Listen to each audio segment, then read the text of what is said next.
US President Donald Trump has lambasted his Russian counterpart Vladimir Putin, describing him as absolutely crazy after Moscow launched its largest aerial attack of the war in Ukraine, killing at least 13 people.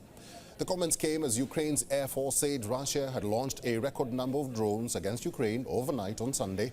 The Russian attack was the largest of the war in terms of weapons fired, although other strikes have killed more people. So what happened to the bonhomie, and does that mean the ongoing talks are in limbo? Dr Gilbert Doctorow is an International Affairs Analyst. He's also an author and a historian. He's now joining us live from Berlin. Dr. Gilbert, thank you very much for your time.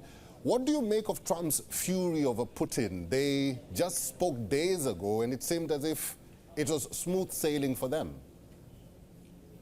Well, he had to respond to the outrage that European leaders have expressed, and that the mainstream media have expressed over the sharp increase in Russian strikes on Kiev and other major cities. Though we knew in advance that would happen, since the Russians had pointed out that 1,000 drones and other objects had been fired at Russia by Ukraine in the preceding week, including many focused on Moscow. So this was anticipated, but nonetheless, it brought outrage, and Donald Trump had to show that he is listening to what his critics are saying. But is he really listening? That is a question for discussion.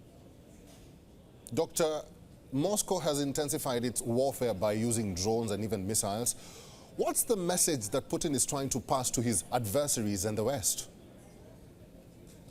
That Russia has gained, after a lot of work to increase its technology and production, that Russia has now mastered drone warfare, which really is decisive or defining the stage of warfare today in the Russia-Ukraine war.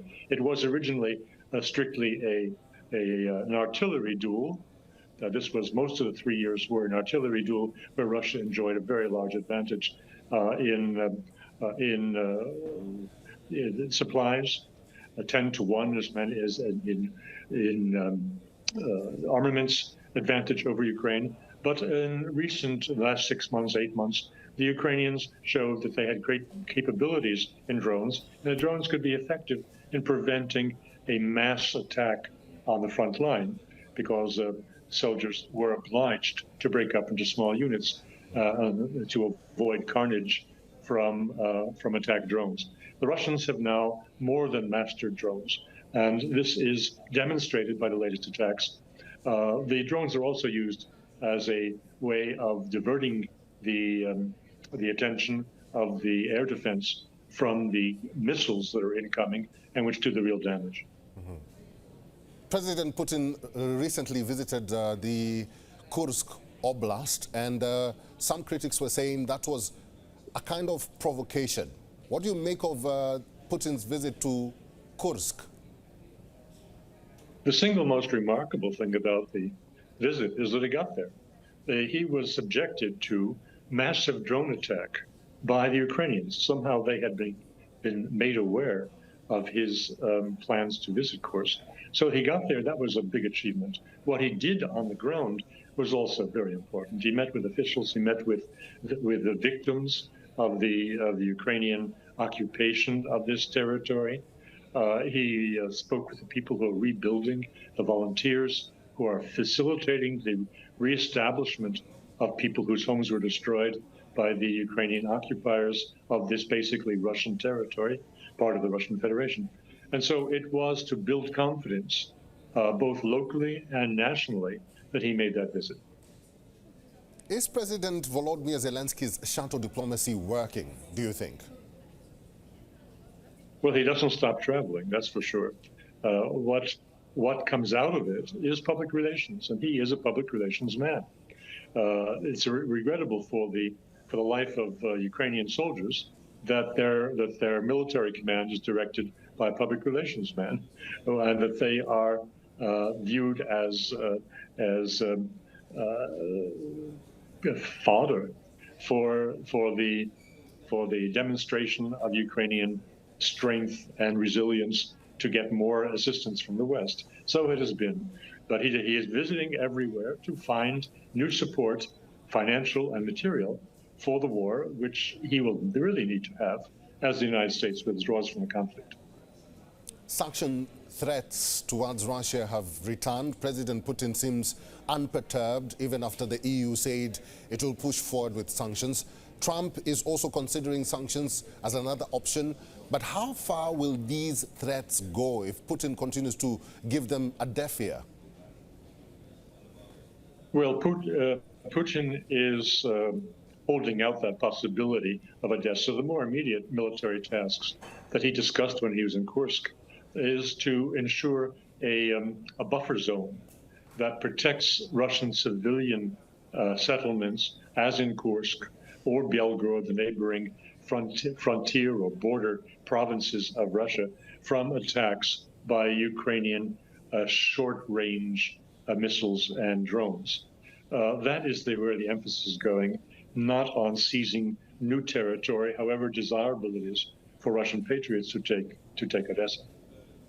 What about the sanctions? Because they are increasing by the day, and President Trump says that he may consider advancing the sanctions on Russia. This is all rhetoric. The fact of the matter is that Russia is sanction-proof. 3 years of sanctions have made it the country with the largest number of sanctions ever imposed on any state in history. They have survived it quite well and are doing very nicely, thank you. So this is just rhetoric addressed by European leaders in particular and by opponents of Trump in the States, hoping to pressure him to apply greater sanctions. It is rhetoric. Frankly, the West has no leverage over Russia.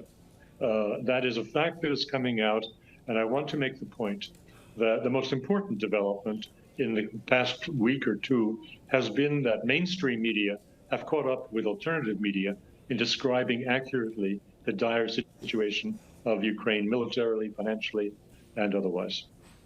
Let's now talk about the negotiations or the talks.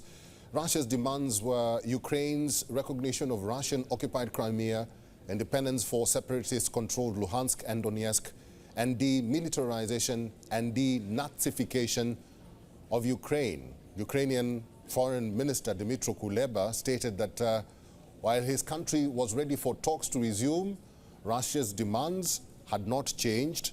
Critics call those demands unfathomable. You are exactly right. The claims or the expectations of the warring parties are irreconcilable. And that is why discussion of a peace arrived at in the current negotiations is not realistic. It serves political purposes, particularly in the States, where Donald Trump is the one who first called for peace talks. But the reality is that they will fail in their present composition because the Ukrainian leadership is unwilling to face the reality on the ground, that even its friends like the Financial Times are openly acknowledging. So I do not believe there will be a military victory. In that respect, I'm in agreement with J.D. Vance and others in the administration of Donald Trump, but there will be a political collapse. And we've seen that coming in the growing fissures within leadership in Ukraine, most recently by the statements by the Ukrainian ambassador to England, Zelensky, admitting the dire situation the country is in. Doctor, finally, let's talk about this issue that has been going on for a long time. A peace agreement between Russia and Ukraine remains elusive. What will it take for both sides to calm down, meet, talk, agree, and end the conflict? What's your message to both Putin and Zelensky? Well, I don't believe that Mr. Zelensky will be around to conclude the peace. So my commenting on him is not really relevant. Putin most likely will be around, and I think this will take place before the end of the year, not because of some massive Russian advance on the front that breaks the Ukrainian line. I don't believe that they will collapse, but I think they will capitulate because of a political breakdown. That is to say, the leaders, the political leaders within Ukraine, will move away from Zelensky towards another person who is willing to accept reality. That person might very well be Mr. Zaluzhny, judging by what he said last week.